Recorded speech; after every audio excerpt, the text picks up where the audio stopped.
attention, for example, is mediated by unconscious forces. And you know that perfectly well. And this is another Freudian observation. You know, if you're sitting down to study, for example, your conscious intent is to study, but you know perfectly well that all sorts of distraction fantasies are going to enter the theater of your imagination non-stop and annoyingly, and there isn't really a lot you can do about that except maybe wait it out.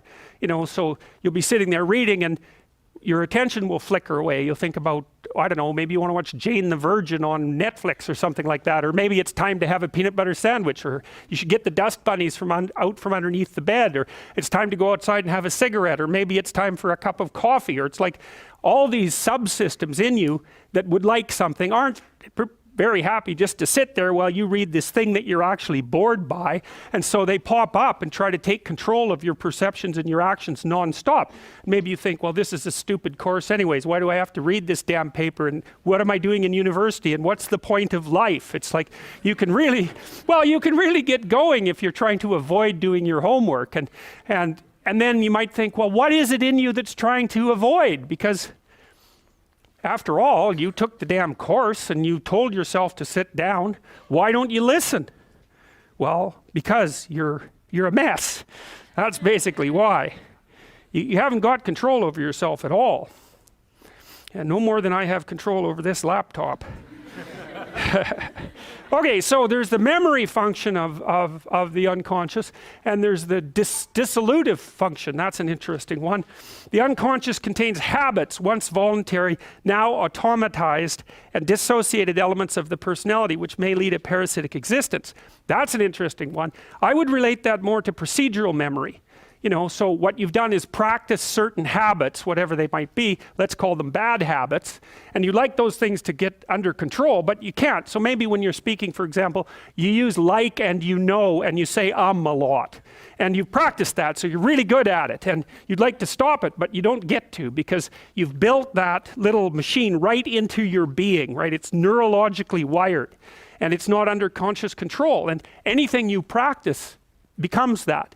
It becomes part of you, and that's another element of the unconscious, a different part. And then there's a creative part, which is that, well, you know, you're sitting around and maybe you're trying to write something, or maybe you want to produce a piece of art or a piece of music, or maybe you're just laying in bed dreaming and you have all these weird ideas, and especially in dreams, it's like, where do those things come from? And even more strange, one of the things that's really weird about dreams, and almost impossibly weird, is that you're an observer in the dream. It's like a dream is something that happens to you. Well, you're dreaming it, theoretically, so how is it that you can be an observer?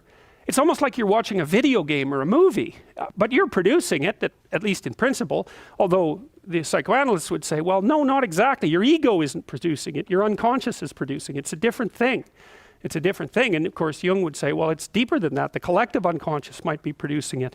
It's, in some sense, it isn't you exactly, or it isn't the you that you think of when you think of you. And that's the ego from the Freudian perspective, the you that you identify with. That's the ego. And outside of that is the unconscious. The id, that's more the place of impulses, and you could think about those as the biological subsystems that can derail your thinking, right? And that govern things like hunger and sex and aggression and your basic instincts is another way of putting it.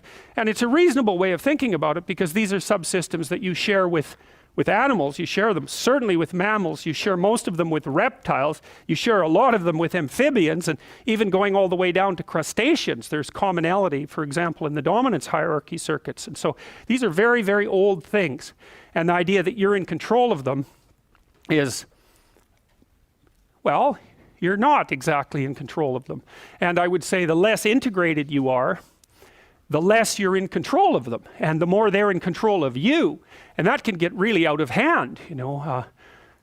You can be, like with people who have obsessive compulsive disorder, for example, which seems to be, I would say, the dissolutive elements in some sense of the unconscious, the way that it's portrayed here.